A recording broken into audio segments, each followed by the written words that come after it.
क्यों तुम मायके की इज्जत मिट्टी पलीत करने पर तुली हो। रीमा, बेटी ये ले, दस्तखत कर इन कागज़ों पर और आज़ाद कर ले खुद को इस बंधन से। तुझे यूँ घुट घुट कर जीते हुए और नहीं देख पाऊंगी। मेरी इस जिद के कारण तू इस बंधन में बंधी थी, मगर लगता है कि ये बंधन तेरे लिए अब बेड़िया बन चुका है। रीमा की माँ शैलजा ने उसे तलाक के कागज़ पकड़ाते हुए कहा, ये क्या कह रही है उमा?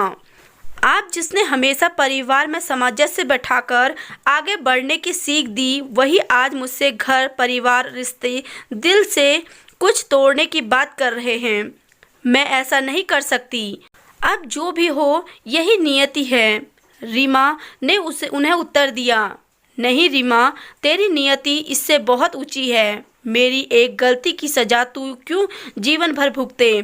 तेरे पंख बहुत मजबूत है, तेरी उड़ान तो बहुत दूर तक जाएगी।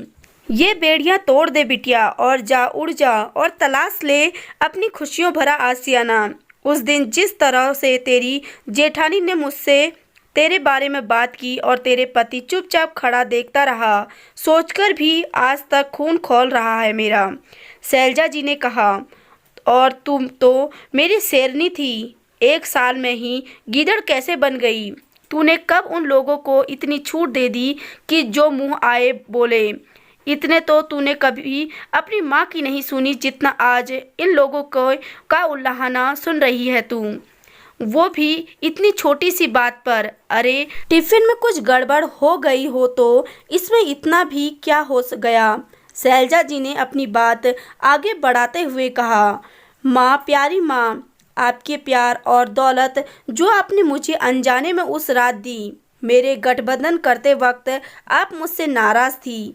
मेरे इन्हीं पंखों की वजह से उस पर चिट्ठी को पढ़कर आपने ये फैसला कर लिया था कि जो पहला लड़का मिलेगा उसी से आप मेरी शादी करवा देंगी। आखिर आपको मेरा उड़ना कहाँ पसंद था? और ऐसा हुआ थी भी। कितना रोई थी मैं, मगर किसी ने मेरे एक भी नहीं सुनी। शादी के बाद यहाँ कितने दिन मैंने इन लोगों के ढंग से बात तक नहीं की, मगर ये भले लोग उसे मेरी माँ बाप से जुदाई समझकर मुझ पर प्यार लुटाते रहे। मेरे वो पति जो आज आपको चुपचाप खड़ा दिखाई, वो उस रात भी चुपचाप खड़े थे जब मैंने उन्हें सारी सच्चाई बताई थी। मेरी वो जेठानी मुझे सांत्वना दिया करती थी और अतीत को पीछे छोड़कर मुझे आगे बढ़ना चाहती थी। क्या कुछ नहीं किया इन लोगों ने मेरे लिए? माँ जी को बिना बताए मुझे डांस क्लास में भेजा, बहाना बनाकर मुझे नाट्य अकादमी में भी लेकर गए। शादी के पहले 2 महीने तो उन्होंने बेवजह मेरी बदतमीजियाँ बर्दाश्त की, और जब एक दिन खुद से तंग आकर मैंने अपने सारी परिस्थितियाँ रख दी, तो उन दोनों ने ही बड़ी परिपक्वता से मेरे साथ बात को समझा, मुझ में एक नया एहसास जगाया, वो सब कुछ किया जो तुमने कभी सोचा भी नहीं। उन दिनों जब भी स्टेज पर जब भी मेरे कोई नया नाट्य मंच होता था, तुम दोनों उस जगह बैठकर मेरा हौसला बढ़ाते जहां आपको होना चाहिए था। बहुत मन करता मेरा आपको बताने का कि मैं एक जानी मानी स्टेज आर्टिस्ट बन चुकी हूँ, साथ ही कथक नृत्य में भी प्रवीण हो गई हूँ, मगर डर लगता था कि सुनते ही ना आप जाने क्या करेंगे। हर खुशी मैंने जेठानी जी को ही आपकी जगह रखकर उनके साथ बांटी। यहाँ तक कि एक दिन जब माँ जी ने मेरे घुंघरू देख लिए थे, तब भी इतना डर नहीं लगा था कि जितना शादीशुदा होते हुए भी आपको बताने में लगता था। मेरी इसी जेठानी ने उनको भी संभालकर मुझे अपने सपनों की उड़ान भरने से नहीं रोका। सही कहा आपने, मेरी उड़ान तो बहुत ऊंची थी, मगर आपने उस दिन अपने खोखली इज्जत के वास्ते मेरे पंख कुतर दिए। उस दिन आपको अपनी बेटी की खुशी से ज़्यादा समाज की फिक्र थी। अगर आपने मेरे साथ दिया होता तो आज शायद मैं मुंबई में होती। खैर, इनके प्यार ने मुझे समझाया कि किसी काम की रुचि होना या किसी काम का नाम और शोहरत के लिए कमाना 2 अलग अलग चीज़ हैं, और अगर रुचि के लिए मुझे करना है तो अभी देर नहीं हुई है। बस वो खुशी आपके साथ साझा करने की हिम्मत तक नहीं थी मुझ में। और आप कहती हैं कि मैं गीदड़ कब बन गई? आपने ही तो बताया था माँ। फिर जब धीरे धीरे सब ठीक होने लगा है तब आपकी सीख और परिवार में प्यार और सामंजस्य से जीवन बड़े आराम से कट जाता है। मेरे बड़े काम आई आपकी दी हुई सीख। अभी अभी तो प्यार हुआ है इन सब से और आप कहती हैं कि अभी ही जुदा हो जाऊं। ऐसा नहीं हो सकता माँ। ये गठबंधन ही नहीं, मेरे लिए एक वचन है, जो वचन मैंने खुद से विदाई के वक्त लिया था कि खुश रहूं या उदास, अगर कभी आप लोगों का सर शर्म से झुकने नहीं दूंगी। और आज आप कहती हैं कि मैं तलाक ले लूं। क्या अब दुनिया आप पर उंगलियां नहीं उठाएंगी कि क्यों बेटी घर वापस आ गई? मैंने आपसे ये नहीं सीखा माँ। मैंने तो आपसे हमेशा रिश्ते जोड़ते हुए देखा है और आज मेरे ही रिश्ते को तोड़ने की बात कर रही हैं। आप जानती भी हैं कि मुझसे कितनी बड़ी भूल हुई है। आज मेरी वजह से सब जानती हूँ मैं बच्ची। तेरे मिले थे दामाद बाबू आज से तेरे पिताजी को अस्पताल के बाहर। तेरे जेठ जी के बारे में पता चला, उन्हीं से मिलकर सीधे यहाँ आई हूँ। आई तो इसलिए थी क्योंकि मैं जिस रिया को जानती थी वो बड़ी ही मुखफट थी और किसी की बात सुनने वालों में से नहीं थी।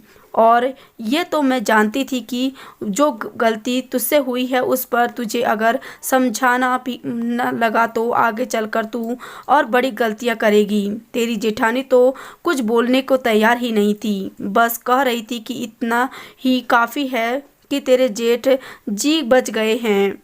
लेकिन मैंने ही उसे कसम देकर तुम्हें डांटने के लिए कहा था और तेरे पति जो को चुप रहने को कहा था, क्योंकि मैं भी जानना चाहती थी कि जिन लोगों ने तेरे इतने पक्ष लिया उन लोगों के प्रति तेरे भाव क्या हैं और ये भूल तुमसे अनजाने में हुई या फिर लापरवाही में।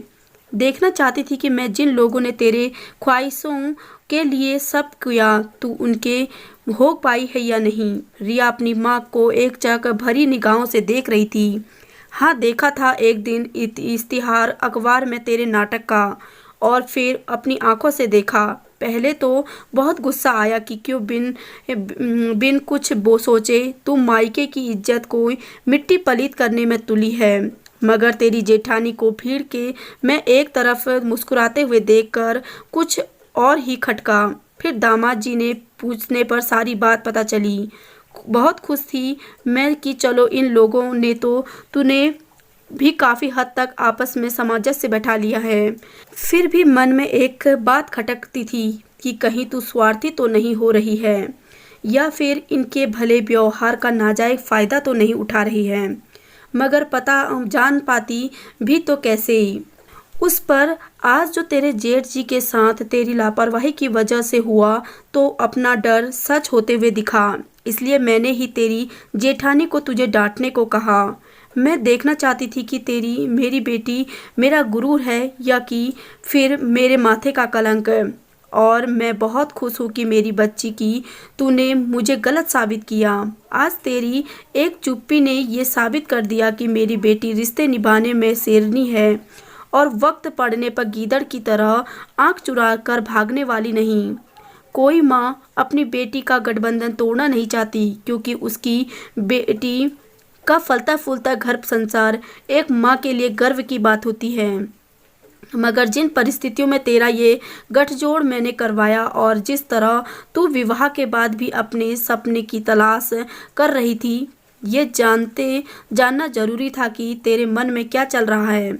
और अब मैं गर्व से कह सकती हूँ कि तू मेरा अभिमान है। तूने इस गठबंधन को प्यार के बंधन में बांधकर आज अपनी माँ का सर फक्र से ऊंचा कर दिया। बाहर खड़ी जेठानी जी, जो तब से माँ बेटी की बातें सुन रही थी, अंदर आई और बोली, आंटी, पहले ही आपसे कह दिया मैंने कि मेरी देवरानी ऐसी नहीं। वो जानबूझकर हमें कभी कोई नुकसान नहीं पहुंचा सकती। मगर आपको विश्वास नहीं था। आपको वो बस मेरी देवरानी की परीक्षा लेनी थी। अरे ये तो जब से आई है हर काम इतनी सूझबूझ से करती है कि हम 1 से 2 नहीं 11 हो गए हैं। देखा यहाँ भी अव्वल ही आई है ये। अब दोबारा आप यूँ हमारे परिवार की इस सदस्य पर शक न कीजिएगा, वरना माँ जी को भेजूंगी आपके घर आपको खरी खोटी सुनाने। समझा ना, लड़के वाली हूँ मेरी बात गांठ बांध लीजिएगा। कहते हुए रीमा को गले लगा लिया। शैलजा जी की आंखों में आंसू थे। ये अलग बात है कि आज वो खुशी के आंसू थे। तो आपको ये कहानी कैसी लगी कमेंट सेक्शन में ज़रूर बताएं। अगर आप चैनल पर नए हैं तो चैनल को सब्सक्राइब ज़रूर कीजिए।